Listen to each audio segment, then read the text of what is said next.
What's up, guys? It's Tony here with Alternative Living Spaces. And one of the most controversial topics in container construction is how should you properly insulate your container? Well, in this video, I'm gonna break that down for you. I'm gonna share with you what options are available for insulation. And right now I'm inside of one of 6 containers that we're working on. And all 6 of the containers are gonna have the exact same type of insulation. You're gonna wanna stay to the very end, where I'm gonna reveal to you what insulation that is and what we recommend you to use as well. Early on, some of the biggest mistakes I made in my container construction career were related to the type of insulation that I was using. This is something that can easily be a rookie mistake. You're building a container home, you may not be aware of certain issues that could happen if you select the wrong insulation. So I'm gonna break down to you the most common insulation types that people use and the pros and cons of those options. Number 1 is batt insulation. You see this in a lot of traditional stick-built construction, as well as in tiny home construction that is stick-built as well. Now, batt insulation is not a great option for containers. You'll see a lot of companies that build container offices, especially in drier climates, choose to go with that option. And in those instances, I do think it is an okay application.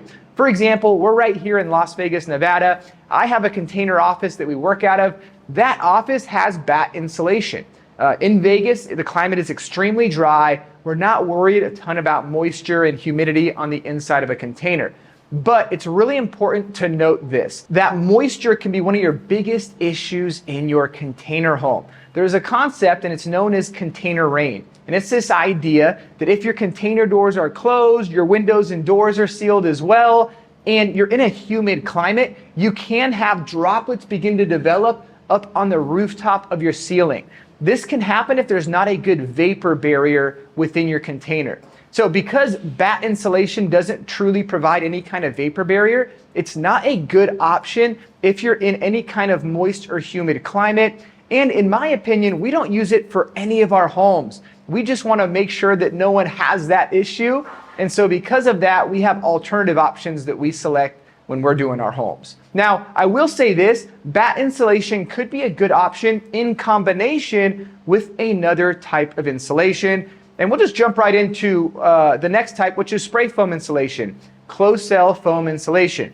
Now, this is a really good product because it does function as a vapor barrier at a 3-inch depth. So when you're framing out your container home and it's time for insulation, you could apply 3 inches to your sidewalls, 3 inches to your ceiling. It's R7 per inch, so you're gonna get an R value of R21 with a 3-inch depth. And like I mentioned, it will function as a vapor barrier. This means you won't have issues with container rain, container moisture, or the container sweating effect, where if it's really cold on the outside of a container, say it's winter time, and you're on the inside, you're breathing, there's a heater running, there's moisture that's gonna wanna be developed. And if you don't have that proper insulation, something like a closed cell spray foam, you could have issues with moisture actually developing behind your walls. This, of course, can lead to mold and is just a bad situation that you want to avoid altogether. Now, closed cell spray foam is an amazing option, and I want to walk you through a couple more options that you have to select from.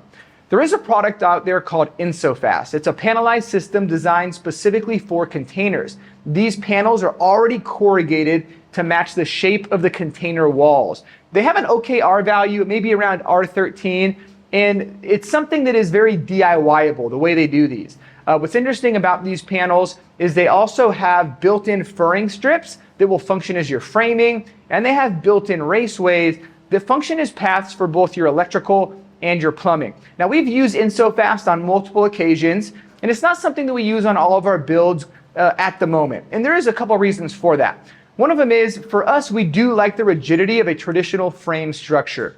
It allows us to easily mount whatever type of wall finish we're gonna be doing. And because of the spray foam that we use, that closed cell spray foam, it does create a good vapor barrier, and it kind of just checks all the boxes. With InsoFast insulation, it's good if you're just doing, say, like a DIY office, but personally, I wouldn't really recommend it for a home. I think it's good if you're just running some simple electric and your interior walls plan to be maybe drywall or some plywood. But for those of you that are truly building out a home, you're going to need drain lines running through your walls. Putting the electrical in the raceways isn't necessarily easy. When you're attaching your studs, there isn't always a furring strip in the right location when it comes to your finishing walls. So InsoFast is an okay option, but I think there are better alternatives, especially for residential construction purposes. Now, some of you may have heard of open cell spray foam. You may assume spray foam is spray foam, but it's not. There's two different types.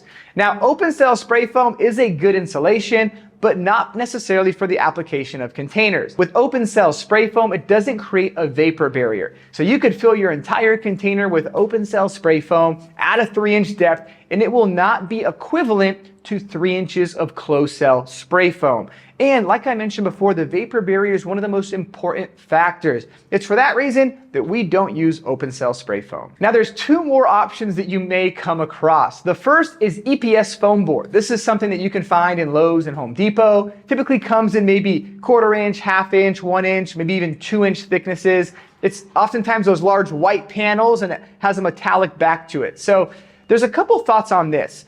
It's going to be better than batt foam insulation, where batt foam insulation will actually absorb moisture. EPS foam board won't absorb the moisture. It's actually a foam board, but it doesn't function as a vapor barrier. So it is a better quality product than, say, batt foam insulation, but it's also not really easy to use on a container. I actually used this on the very first container that I built out. And with the corrugated walls, you're trying to cut small strips to go in the valleys and larger strips to go on top of that. And it's just a difficult product to use in container construction. And at the end of the day, it doesn't solve your vapor barrier problem. And for that reason, unless you're in a really dry climate and you just have a preference to use it, I wouldn't recommend it. There's better options for container construction. Now, time for the last option. This is rock wool. I used to get all kinds of questions about this, and it wasn't until more recently that I got a better understanding of this product. Now, it's going to be a lot better than something like a batt foam insulation, which is the pink insulation. And the reasoning for that is it's not going to absorb as much moisture. It has more moisture resistant properties to it. So if you're in a dry climate, man, this could be an amazing option. It's going to be more affordable than closed cell spray foam, which can get pretty expensive, and it's still going to give you a good R value, and it has some of those qualities of moisture resistance. And because you're in a dry climate, you may not be so worried about moisture anyways. But I would say for those of you that are in really humid climates or climates that get really cold, and moisture is a thing to consider, or that container rain is a thing to consider. While rock wool, I would say, is the second best option, I still personally wouldn't prefer to use it. At the end of the day, the product that we like to use on all of our container homes is closed cell spray foam. Now, I mentioned early on that sometimes you can pair closed cell spray foam with an additional type of insulation. So I'm going to give you an example of a common way that we do it. So typically in a home just like this, I'm inside of a 20-foot container home, we'll typically do 3 inches of closed cell spray foam on the sidewalls. On the ceiling, we'll usually do 3 inches as well, but if it's going to a climate that's very cold and they may need a really high R value in the ceiling, what we can do is actually drop the ceiling, say an additional 6 inches, and in that additional cavity after the spray foam, we could put something like rock wool or batt foam. This is going to increase the overall R value of that ceiling tremendously and do it in a more cost-effective way than if you just did 12 inches of spray foam insulation, which honestly would get super expensive. Now, another thing that we do is we do insulate the underside of the containers. And different areas will have different requirements in terms of how thick you'll need that insulation to be. If it's going to an area with low regulation, we typically like to do 1 to 2 inches of foam insulation on the underside. This is going to give you a rating of about R7 to R14. It's going to make sure your floors aren't too cold in the winter and overall keep the efficiency of your home running a lot smoother. Now, in some areas, you may need to achieve R values as high as R35. We recently did a container home located in Southern California, and in that location, R values in the floors had to be R35. So we actually had to fill the entire floor cavity of that container home, the underside of the container, with foam. It was about 5.5 inches of closed cell spray foam. Now, when it comes to pricing of all of these different options, at the very bottom of the list is probably going to be the products that I wouldn't even recommend. Something like a Batt foam insulation, maybe the EPS foam board. Those are going to be the most affordable. You can get them from Lowe's and from Home Depot. Above that, we talked about InsoFast or maybe using rock wool. I would say in terms of price points and in terms of installation costs, that's right in kind of like the middle ground. Once you get to closed cell spray foam, it's a lot more expensive. Now, the quality is also going to just be a lot better. So typically, and it varies a lot by region, but where we're at here in Las Vegas, you're typically going to be just under $2 a board foot for closed cell spray foam.